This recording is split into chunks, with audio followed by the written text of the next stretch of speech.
స్థితి వస్తుందని ఆవేదన వ్యక్తం చేశారు. ఇప్పుడు పరిస్థితి చాలా దారుణంగా ఉంది. మొన్నటి వరకు వర్షాలకి వాటికి ఇబ్బంది అయ్యి మేము మోటార్లు పెట్టి అన్ని రకాలు ఇవి చేసాము. ఈరోజు తీరా పంట చేతికి వచ్చేటప్పటికి మద్దతు ధర లేకుండా అయిపోయింది. మరి ప్రభుత్వం తగు చర్యలు తీసుకొని మద్దతు ధర ప్రకటించి కొనుగోలు కేంద్రాలు ప్రకటించి రైతులు ఆదుకోవాలని కోరుకుంటున్నాము.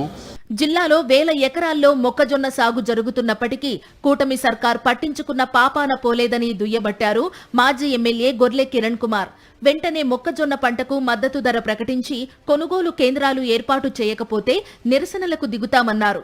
వ్యవసాయ శాఖ మంత్రిగా, స్థానిక జిల్లా మంత్రిగా ఇక్కడ ఎక్కువగా ఈ జిల్లాలో జొన్న పంట ఎక్కువ ఆధారం మీద బతుకుతున్న రైతులు కాబట్టి దీని గురించి పట్టించుకున్నప్పుడు తప్పనిసరిగా జొన్న రైతులందరం కూడా జొన్నల గురించి జొన్న రైతులతో కలిపి మేము కూడా రోడ్డెక్కి ఆఫీసులు ముట్టడించే కార్యక్రమం కూడా జరుగుతుందని కూడా తెలియపరుస్తూ ఉన్నాం.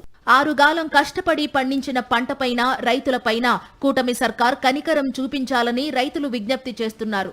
మద్దతు ధర లేకపోతే అప్పుల ఊబిలో కూరుకుపోయే